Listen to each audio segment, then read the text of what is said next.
Vous savez que comme de tradition, le Premier ministre a reçu mandat du commandant suprême des Forces armées de la République démocratique du Congo et de la police nationale congolaise de tenir des réunions régulières pour passer en revue la situation sécuritaire du pays.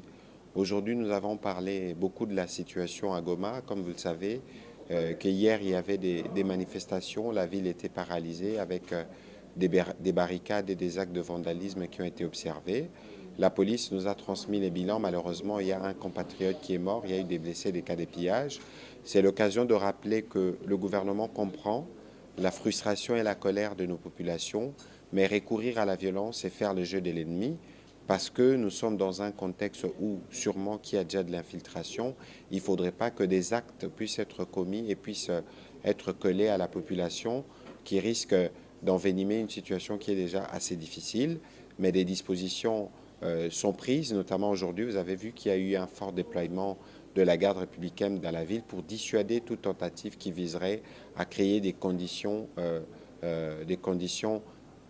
ingérables, des situations ingérables dans la ville de Goma. C'est l'occasion de rappeler, de lancer à nouveau un appel au calme au nom du gouvernement de la République.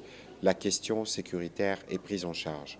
Nous avons aussi malheureusement appris que ce soir, il y a eu un incident, une attaque sur un convoi humanitaire. Les circonstances pourront être élucidées bientôt, mais on a appris que 3 compatriotes ont perdu la vie.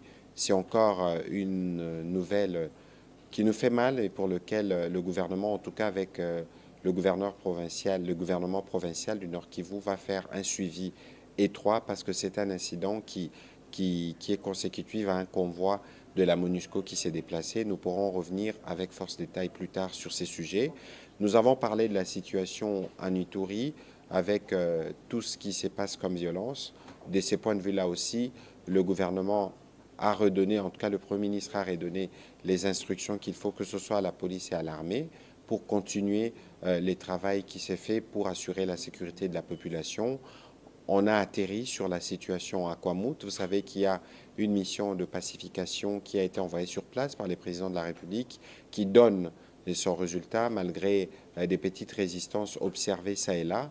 Mais la police y a déployé ses escadrons pour être sûr que la question sécuritaire dans cette partie du pays est globalement prise en charge. Voilà en résumé ce qui a été dit. Nous ne pourrons pas terminer sans vous dire que le Premier ministre suit particulièrement la situation humanitaire parce que toutes ces situations nécessitent une réponse de gouvernement et les gouvernements prennent des dispositions quant à ce.